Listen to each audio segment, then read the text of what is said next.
कालिल्लकांगन वंदीन चरण डोळ्यानी पाहिन रूप तुझे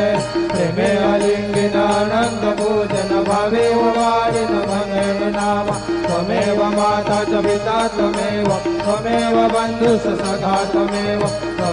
विद्या जगनं त्वमेव सर्वं मम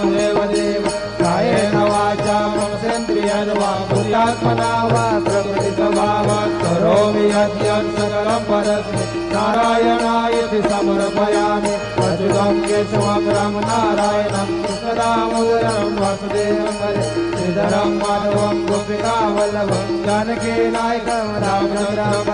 हरे राम राम राम हरे हरे हरे कृष्ण कृष्ण कृष्ण हरे हरे श्री गुरुदेवा दत्त।